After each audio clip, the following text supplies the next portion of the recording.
Hey guys, welcome back to the DIY Contractor. I'm going to be going over electric layout for this house. Like I said, I'm in the other video, I'm going to be able to do the electric, pulling the wires, wiring and all the outlets, the switches. I've got an electrician who trusts me. He signs off on me. On paper, he is the electrician on file. So my relationship with him is very important. If I mess up or cut corners, it makes him look bad and he'll probably never do it again. So before I even call inspections, I have him come out and double check my work. And always there's something for me to learn. I always do something a little bit wrong, sometimes big wrong, and that's okay. It's part of me learning. But the nice part is I get to save some money. He's busy, he doesn't really have a crew. Me and 2 or 3 of my guys can come in here and knock this out. And even if it's just me for a week, like if I've got time in my schedule, I'm happy to do it. I really enjoy doing electric work. But I want to go over layout. I want to go over some important things. I'm going to go over currently height of outlet boxes. It says online and the building code book, which is online, that the outlet bottom's got to be 12 inches from the finished floor height, and then no more than the top of it being 16 inches. So I'll show you this real quick. So I did this little sketch here. This would be my outlet, finished floor height, 12 inches from here to here, bottom of the outlet, 4-inch difference. Outlets are 4 inches high, 16 inches to the finished floor height at the top, okay? So, also, this has, this layout, these plans we bought have an electric schedule and layout. This is helpful for me. The clients approve this, they like it. I'm working with investors, so when I say clients, I mean investor. But it just shows we're gonna have an outlet, outlet, outlet, outlet, and outlet in this bedroom. So I can go ahead and run around and stick those in, stick the lights in. I'll probably throw an outlet in each closet just to make life easier on everybody. It's showing fans. The investor's wife says she didn't want fans. Totally cool. I'm still gonna put a round box in here because if we do a chandelier, it'll need to be off of a fan. I'm pulling for a big fan in the middle. They may not want it. And then as well, like I'm not putting outlets here in the island yet because the island's not there obviously, but we'll pull wires for it. This is just very helpful because I don't have to walk around with the client, hey, where do you want outlets? He may want extra ones and he'll just come through after I do it and add it. So if the client comes through and adds different outlets after I've ran everything and after everything we've approved, it can be a change order. In this situation, I'm getting paid kind of like by the day and by and materials. So I'm gonna get paid, it's not a problem for me. But on a traditional build where you're working with a client or with a bank and you don't have an investor writing checks, you have to have that financial conversation with them. I still have that financial conversation with them. Hey, just make sure you understand this costs more, and so far we haven't had a problem.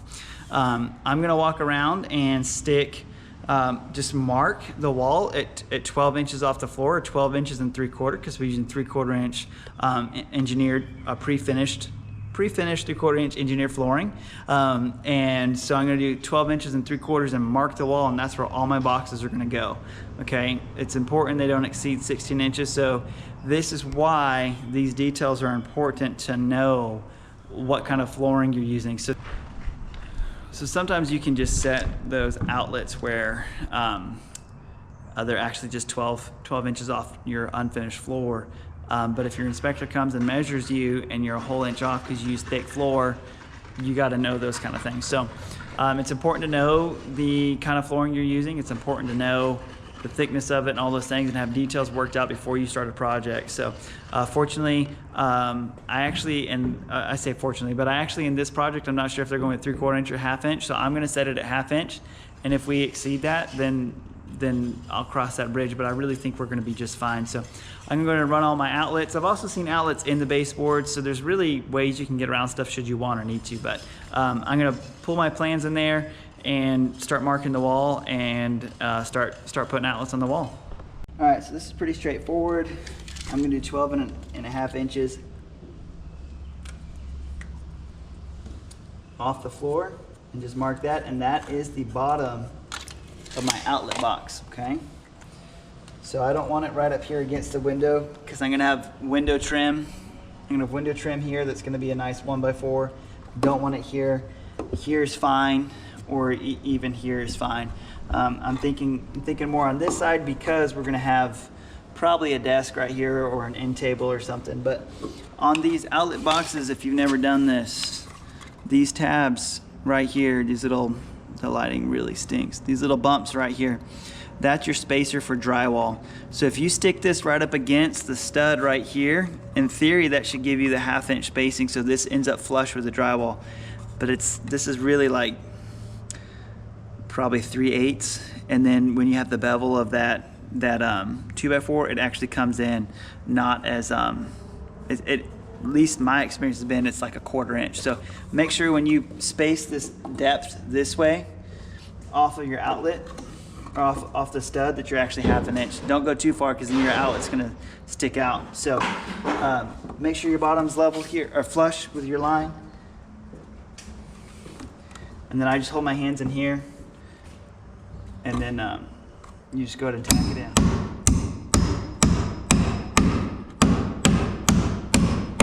So you do that, and then now, instead of, like, I've seen people like try to run wires, but you put your boxes in first and then run your wires to them, and then you can get a good game plan on where's the shortest distance in each room or each circuit for your home runs, so you're not running your home runs too far in these rooms.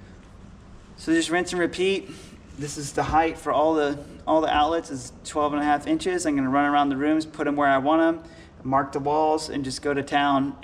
And like, I'll probably mark the walls and set out my outlets, and then I'll go to town installing them. And instead of like setting the tools down, picking them up, I'll mark everything and then come back later and tack them all in. So hope this was helpful. If it was, please like and subscribe. Thanks.